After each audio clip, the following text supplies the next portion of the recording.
यस्य स्वयं स्वभावाप्तिरभावे कृष्णकर्मणः तस्मै संज्ञानरूपाय नमोऽस्तु परमात्मने। नमोऽस्तु परमात्मने। जय बोले आचार्य भगवान पूज्यपाद भगवान की जय। इष्टोपदेश ग्रंथराज की। योग्योपादान योगेन ऋषिदः स्वर्णधामता द्रव्यादिस्वादिसम्पत्ता वात्मनोऽप्यात्मतामता परमृते पदं दैवं नामृतेर्वतनारकं छाया तपस्तयोर्भेद प्रतिपालयतो नः यत्र भावः शिवं दत्ते द्योकियद्दूरवर्तिनी यो नयत्याशु गम्योतिं क्रोशार्थे किं ससीदति ऋषिकजमनातङ्गं दीर्घकालोपलालितं नाकेनाकोकसां सौख्यं नाकेनाकोकसामिनीं वासनामात्रमेवैतत् सुखं दुःखं च देहिनां तथा युर्वेजयन्ते ते भोगारोगाय वाहनि मोहेन सकृतं ज्ञानं स्वभावं लभते नहि मत्तः पुमान् पदार्थानां यथा मदनपो द्रवे वपुगृहं धनं दारं पुत्रमित्राणि शत्रवः सर्वथान्यस्वभावानि मूढस्वानि प्रपद्यते दिग्देशेभ्यो भगायेत्य संवसन्ति नगे नगे स्वस्वकार्यवशाद्यान्ति देशे दिक्षु प्रगे प्रगे विराधकः कथं मन्त्रे जनाय परिकूप्यते त्यङ्गूलं पातयन् पदभ्यां स्वयं दण्डेन पात्यते रागद्वेषद्वयी दीर्घ नेत्राकर्षण कर्मणा अज्ञानात् सुचिरं जीवः संसारातो प्रमुख्यसो विपद्भवपदावर्ते पलिके वातिवायते यावत् तावत् भवत्यन्यः प्रचुरा विपदः पुरः दुरर्जेन सुरक्षेण नश्वरेण धनानिना स्वस्थं मन्यो जनः कोऽपि ज्वरवाणीव सर्पिषा विपत्तिमात्मनो मूढः परेषामिव नेक्षते दह्यमाना मृगाकीर्णं वनान्तरतरुस्तव आयुर्वृद्धिक्षयोत्कर्ष हेतुं कालस्य नीतवं वाञ्छतान्तरिणामीष्टं जीवितात् सुतरां त्यागाय श्रेयसे वित्तः सञ्चिनोति यः स्वशरीरं सपङ्केन स्नास्यामीति विलिम्पति आरम्भे तापकान् प्राप्त वतृप्तिप्रतिपादकान् अन्ते सुदुस्त्यजान् कामान् कामं कः सेवते सुधीः भवन्ति प्राप्य यत्सङ्गं शुचिने शुचिन्यपि स कायः सन्ततापायस्तदर्थं प्रार्थना वृथा यज्जीवस्योपकाराय तद्देहस्यापकारकं यद्देहस्योपकाराय तज्जीवस्यापकारकम् इतश्चिन्तामणिर्दिव्य इतः पिन्यागखण्डकम् ध्यानेन चेदुभे लभ्ये क्वाद्रियन्तां विवेकिनः स्वसंवेदनसुव्यक्तस्तनुमात्रो निरत्यैव अत्यन्तसौख्यवानात्मा लोकालोकविलोकनः संयम्य कर्णग्रामो नेकाग्रत्वेन चेतसः आत्मानमात्मवान् ध्यायेदात्मनैवात्मनि स्थितम् अज्ञानमास्तिरज्ञानं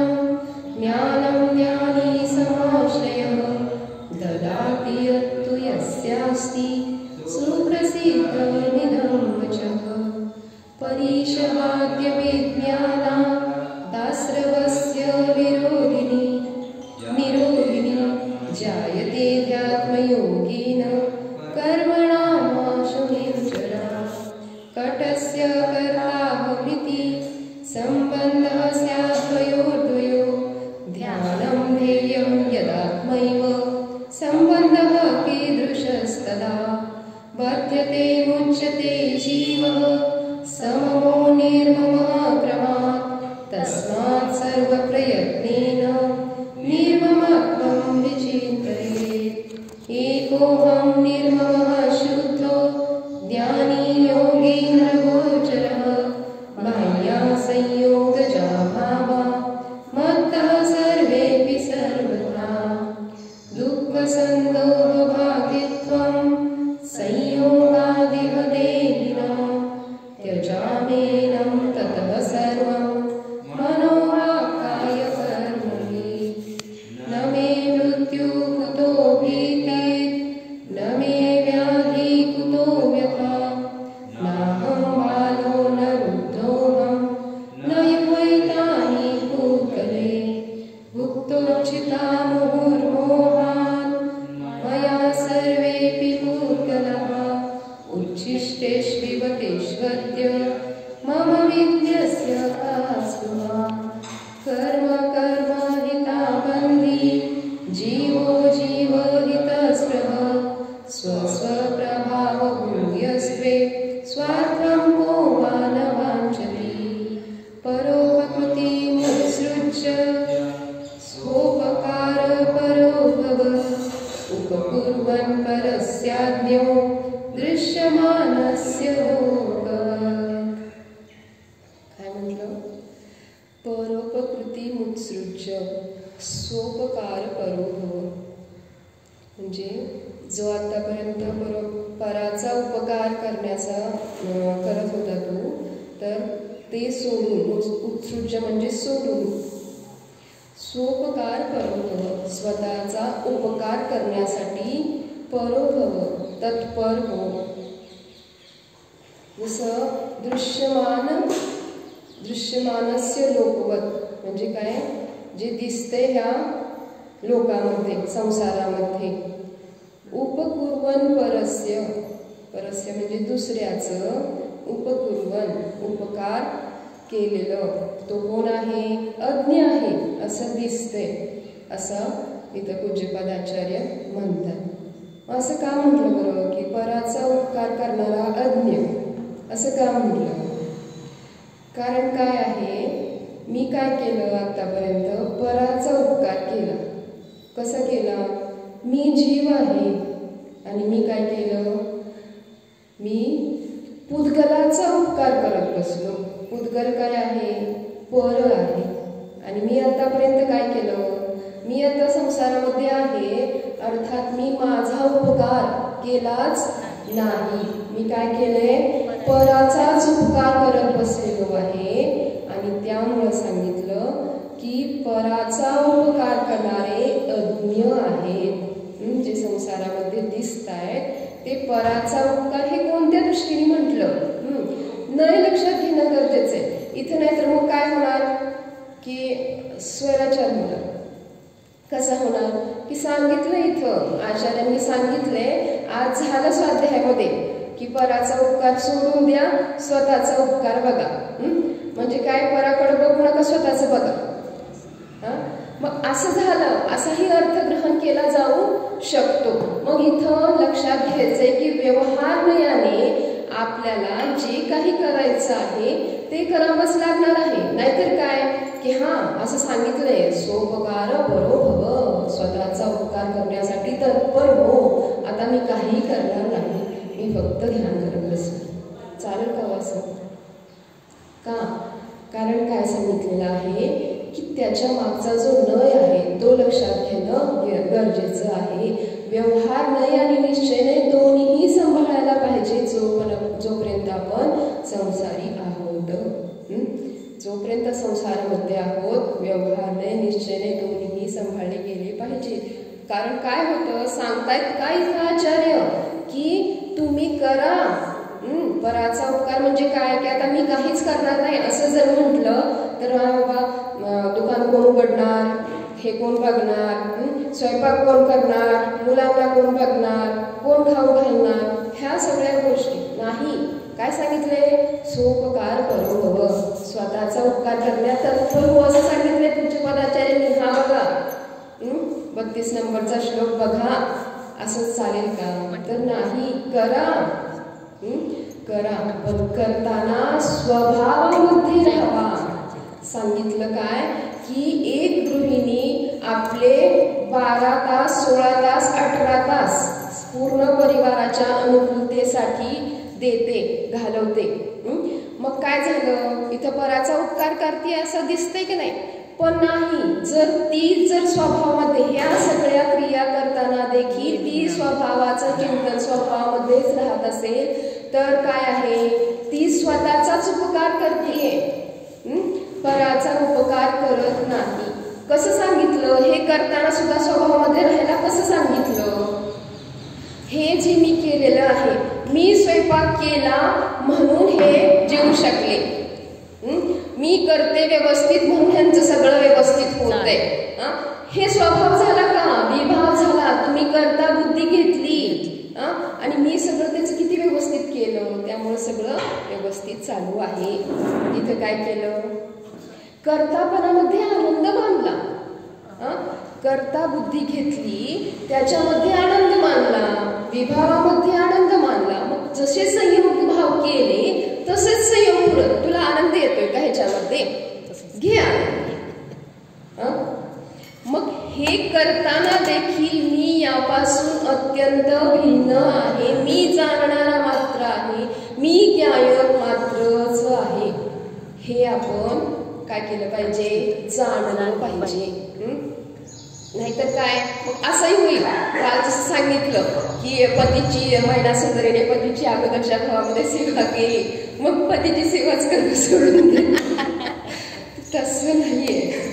तर काय सांगितलंय इथे? ते करा, पण ते करताना त्याच्यामध्ये आनंद बुद्धी, त्याच्यामध्ये करता बुद्धी घेऊ नका, त्याच्यामध्ये आनंद मानू नका. 32 नंबरचा श्लोक आहे, पेज नंबर 37 आहे. कारण काय झालं, पूर्वभवामध्ये तिने काय केलं होतं? ज्यावेळेस श्रीमती राणी होती त्यावेळेस तिने काय केलं की मी दीक्षा घेण्यात तयारी केली होती, पण काय झालं, तो म्हटला, त्यांनी क्षमा मागितली आणि तो धर्मामध्ये परत स्थिर झाला, मुलींची क्षमा मागितली वगैरे. ह्या सगळ्या गोष्टीमुळे काय झालं की मी केलं म्हणून तो परत धर्मामध्ये स्थित झाला, धर्मामध्ये आला. ह्याच्यामध्ये आनंद मानला, माझ्यामुळे हे घडलं ह्याच्यामध्ये आनंद मानला म्हणून झालं. म्हणजे तिथं हे असं घ्यायचं नाही, अर्थ कसा घ्यायचा नाहीये की बाबा असं करूच नका. कोणी जो आहे आपल्या संयोगामधला जीव जर धर्मापासून च्युत होत आहे तर त्याला धर्मामध्ये आणू नका असं सांगितलेलं नाही. त्याचं स्थितीकरण करू नका असं सांगितलेलं नाही. नाहीतर त्याचा अर्थ असा ग्रहण केला जाईल. मग म्हणून लक्षात घ्यायचं आहे की कोणत्या अर्थाने ते सांगितलेलं आहे की ते करण्यामध्ये आनंद मानला, कर्तृत्व बुद्धी घेतली. मग तुला कर्तृत्व बुद्धी घेतली, तू आनंद मानला. तिथं कशामध्ये आनंद झाला की पती परत धर्मामध्ये स्थित झाला म्हणून आनंद मानला. पण कुठं अडकलं चित्त? परामध्ये अडकलं ना. पराचा हित, पराचं उपकार सांगितलं येतं, परोपकृती उत्सृज्य, पराचा उपकार सोडून. मग इथं काय केलं? पराचा उपकार बघितला, स्वोपकारो परोभव करू शकली का ती स्वोपकार? काय दीक्षा घ्यायचे भाव झाले होते ना, तयारी केली होती ना दीक्षेची, केला का स्वतःचा उपकार? नाही. परामध्ये अडकली, त्याच्यामध्ये आनंद मानला की तो स्वभाव, तो धर्मामध्ये स्थिर झाला. आणि मग काय झालं? रागबुद्धी झाली. म्हणजे काय झालं? विभाव झालं. ती स्वभावामध्ये राहू शकली नाही म्हणून हे घडलं. म्हणजे तिथं असं नाही घ्यायचा अर्थ की मला हे करायला नकोय. हे लक्षात घेणं तेवढंच इम्पॉर्टंट आहे. निमित्त मात्र. जर घडलं तर मी निमित्त आहे का? कारण प्रत्येक परद्रव्याचं, प्रत्येक अन्य द्रव्याचं परिणमन त्यांच्या परिणामानुसार होत आहे. त्यांच्या परिणामानुसारच त्यांचं परिणाम होत आहे. जरी झालेला आहे तर माझ्या निमित्ताने झालं, तर मी फक्त निमित्त मात्र आहे. तो उपादान त्याच्यामध्येच होतं. जरी असं काही घडलं तर तिथं काय जाणलं पाहिजे की मी करता नाही, हे माझ्यामुळं झालेलं नाही, ते त्याच्यामध्ये जसं होणार होतं ते तसं झालेलं आहे. त्याचं परिणामन त्याच्या परिणामानुसार झालेलं आहे. येते की नाही सहद्रव्य असं पण येते. हा मग ते कसं, हा बरोबर आहे ना, की तो प्रत्येक द्रव्य स्वक्षेत्र स्वकाल स्वभाव आणि स्वभाव त्यानुसारच त्याचं परिणमन होत आहे. हा कोणतंही मी देखील परद्रव्यानुसार परिणमन करणारा नाही. मग तसं जसं परद्रव्य ते आपल्यानुसार परिणमन करत नाही तसं मी देखील परद्रव्यानुसार परिणमन करतच नाही. पण मला तसं वाटते की मी केलं. काय माझा तो भ्रम आहे की मी केलं, माझ्यामुळं झालं, मी रोटली केली म्हणून सगळे जेवले, असं भ्रम आहे आपला. काय सांगितलंय? भ्रम आहे. मग तुम्ही म्हणताल की मग रोटलीच करायची कशी होणार? हा कर्ता बुद्धी अहंकार बुद्धी कसे जेवतात असं बघू तर नाही. हा मी जर रोटली नाही केली तर कसे जेवतात बघू असं जर म्हटलं तर काय होईल? ते कालिक महाराजांनी पण गोष्ट सांगितली की मी कशाच करता नाही. त्याचा मित्र म्हणतो की मग मी काहीच करत नाही, आपोआप सगळं येईल, माझ्या नशिबानं असेल तर सगळं येईल माझ्या पुढं. मग त्याचा मित्र असं करू नको म्हणतो तरी नाही म्हणतो, बघू आज माझं नशीब. मग ते बसतो हात धरून तेव्हासारखा बसतो, मित्रालाच राहत नाही. मग ते स्वयंपाक करून आणतो, त्याच्या पुढे देतो तरी ती खात पण नाही. मग माझ्या नशिबाचं माझ्या पोटात पण जाईल. मग ते तो मित्र त्याला खाऊ घालतो. मग ते म्हणतो की हां बघ बरं सगळं माझ्या नशिबानं सगळं आलं का नाही मला? नाही मला म्हणते नाही. तर तू ते खाण्याचा पुरुषार्थ तरी केला, पोटात ढकलण्याचा तरी पुरुषार्थ केला की नाही? म्हणजे असं माझ्या नशिबाने जे आहे पण ते पुरुषार्थ आपल्यालाच करायचं आहे, आपल्यामध्ये आपल्यालाच राहायचं आहे की मी स्व म्हणून आहे, आपल्यालाच जाणायचं आहे. म्हणजे माझा स्वभाव माझ्यामध्येच आहे असं. म्हणजे प्रत्येक क्रियेसाठी पुरुषार्थ गरजेचा आहे. पुरुषार्थ हे फोकस करणं गरजेचं आहे की पुरुषार्थ. पुरुष म्हणजे आत्मा, इथं पुरुष म्हणजे जेंट्स नाहीये, पुरुष म्हणजे आत्मा, अर्थ म्हणजे प्रयोजन. आत्म्याचा अर्थ, आत्म्याचा प्रयोजनाची सिद्धी हा पुरुषार्थाचा अर्थ. म्हणजे आपण लक्षात काय घेतो की पुरुष म्हणजे काय, प्रत्येक वेळेस पुरुषात लावलं, स्त्रियात का नाही लावलं? तर इथे पुरुष म्हणजे आत्मा. म्हणजे अर्थ तसा घेतलेला आहे. मध्ये एका वक्त्याचं मी ऐकलं होतं, अप्पा परमाप्पा चॅनल आहे त्याच्यावर, की त्यांनी पुरुषार्थ आणि क्रमनियमित पर्याय एवढं छान घटवलेलं होतं. बहुतेक मी शेअर पण केलं होतं, बघा ऐका, सुंदर आहे ते. तर काय सांगायचं होतं आपल्याला इथे की पराचा उपकार सोडून स्वतःचा उपकार करण्यामध्ये तत्पर हो. हा अध्यात्म ग्रंथ आहे, बरोबर. तर मग हे आध्यात्मिक दृष्टीने आचार्य पूज्यपद आपल्याला सांगत आहेत की तू काय केलं? पराचा उपकार म्हणजे पुद्गलाचा उपकार करत आलेला आहे आणि त्यामुळे काय होतंय? पुद्गलाचंच हित होत आहे. तू म्हणतोय ना जीव जीव हितस्पृह, अगोदरच्या श्लोकामध्ये म्हटलं. मग तू नुसती इच्छा करतोय, मग त्याच्यासाठी उद्यम करणं गरजेचं आहे, पुरुषार्थ करणं गरजेचं आहे ना. मग त्यासाठी आता स्वोपकार परो भव, स्वतःचा उपकार करण्यासाठी तत्पर हो. काय झालं? अगोदरच्या भवांमध्ये आपण भाव केले की ज्यावेळेस मनुष्य पर्याय मिळेल मी माझ्या आत्म्याचं हित करणार. देव पर्याय मिळाली, काय म्हटलं? पाणी पात्रो दिगंबर, म्हणजे अशी कधी संयम धारण करता येत नाही, तडपण झाली की मी कधी दिगंबरांसारखं हातामध्ये आहार ग्रहण करू शकू, हे भाव केले, मिळाली आता मनुष्य पर्याय. काय करतोय? पराचा उपकार करत बसलोय. परामध्ये म्हणजे अडकत बसलोय, म्हणजे काय केले? विभाव करतोय. राग द्वेष हे स्वभावामध्ये राहत नाही, अर्थात पराचाच उपकार करतो आहे. स्वभावाचा आणलाच नाही, अर्थात पराचाच उपकार करतो आहे. स्वभाव जाणणं गरजेचं आहे, स्वभावामध्ये राहणं गरजेचं आहे. मी कोण आहे? माझा स्वभाव काय आहे? स्वभावाची प्राप्ती होऊ दे. काय स्वभावाची प्राप्ती काय आहे? माझा स्वभाव काय आहे? मग त्याची प्राप्ती होऊ दे नंतर. माझा स्वभाव काय आहे?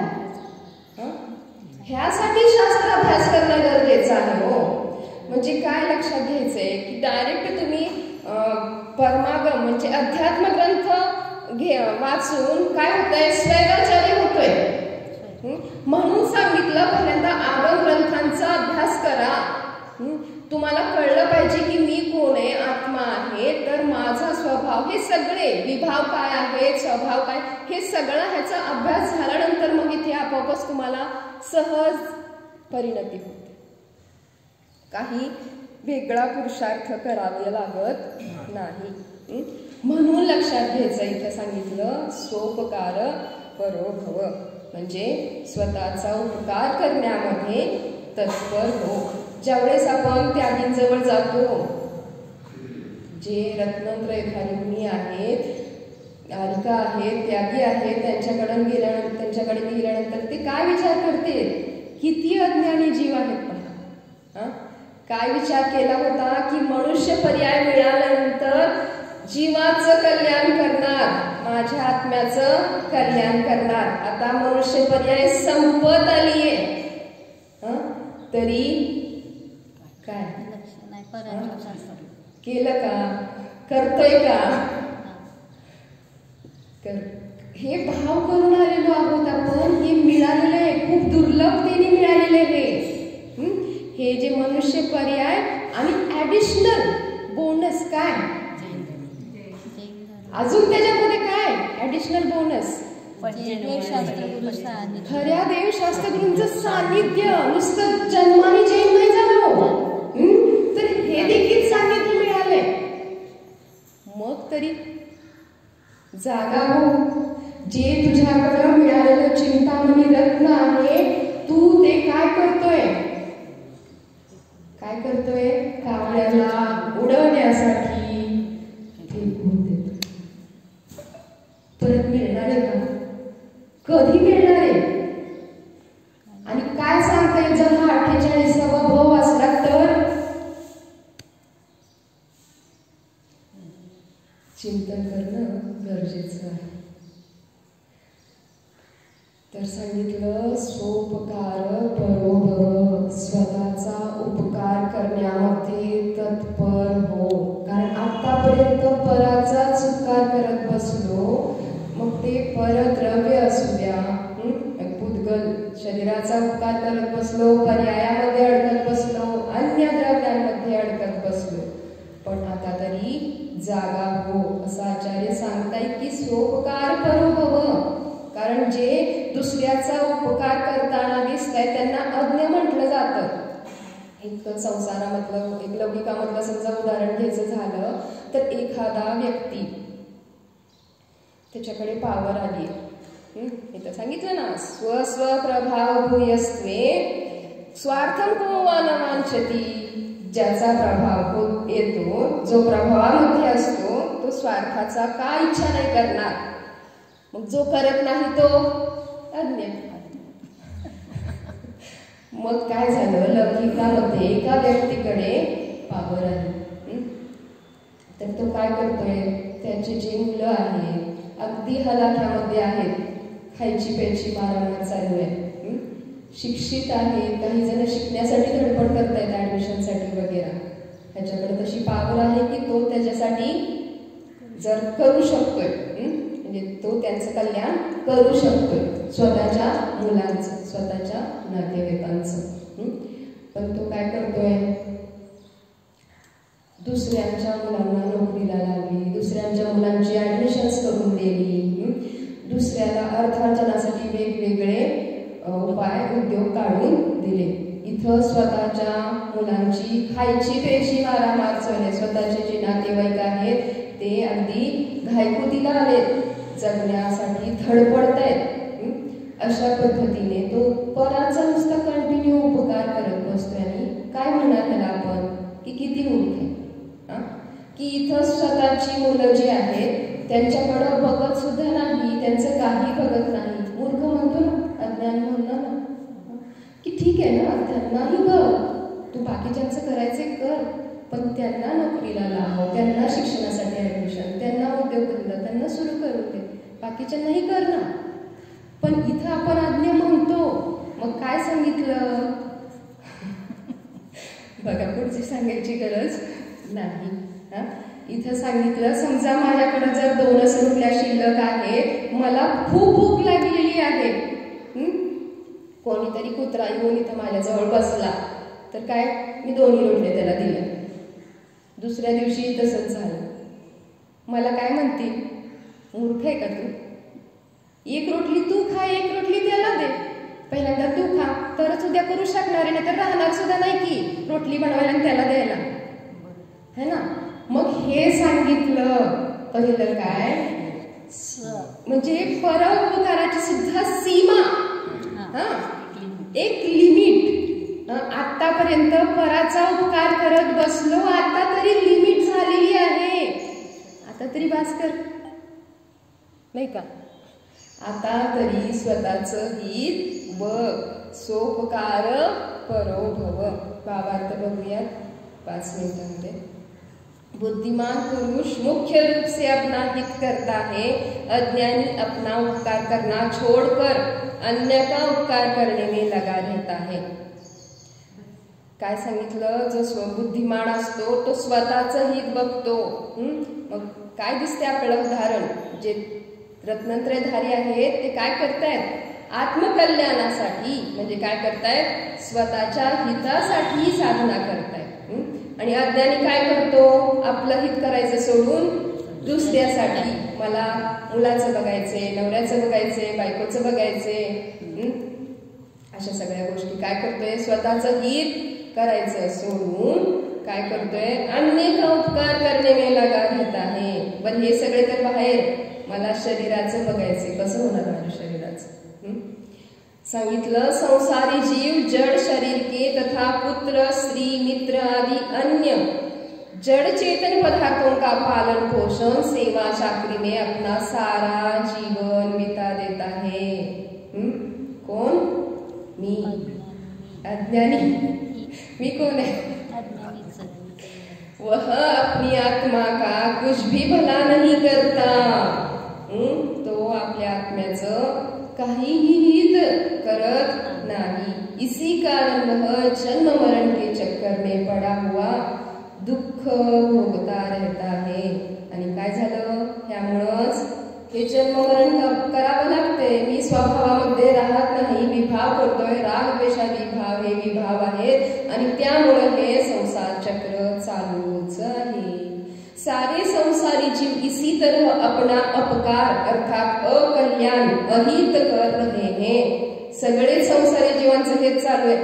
इसलिए आचार्य उपदेश देते हैं कि भाई शरीर कुटुंब परिवार आदि अन्य पदार्थों की सेवा उपकार करना छोड़ दे. तू अपना उपकार अर्थात कल्याण कर, यानी शरीर को हष्टपुष्ट बनाना छोड़ दे.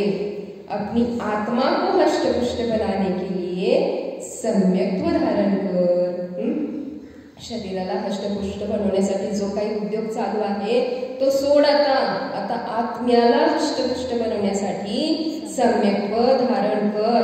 व्रत कर, तप, त्याग, संयमाचं आचरण कर, तत्वाला ग्रहण कर, जिससे तेरा दुखमय संसार भ्रमण सदा के लिए छूट जावे. आणि यामुळे काय होणार आहे, तुझं हे संसार भ्रमण कसं आहे, दुःखमय सांगितलं, सुखमय नाहीच. असं हे संसार भ्रमण सदा के लिए छूट जाएगा, म्हणजे कायमचं सुटून जाईल. कारण हे संसार भ्रमण दुःखमयच आहे. तर जाणा मला स्वभावामध्येच राहायचं आहे. मी ज्ञान दर्शन आनंद सुख चारित्र्यवाला अकर्ता अभोक्ता स्वभावी जीवच आहे. जीवले 24 भगवान की जय. जीवानी माता की जय. धर्मकर्त संसार सुख धर्मकर्त निर्माण धर्मकर्त सारे विज्ञान रतिर्यंच समान. जिवाणी के स्तुति करे अल्पबुद्धि परिणाम श्रावक विनंती करे ज्ञानासे मोहि ज्ञान विज्ञान प्रचार की जय. सांगा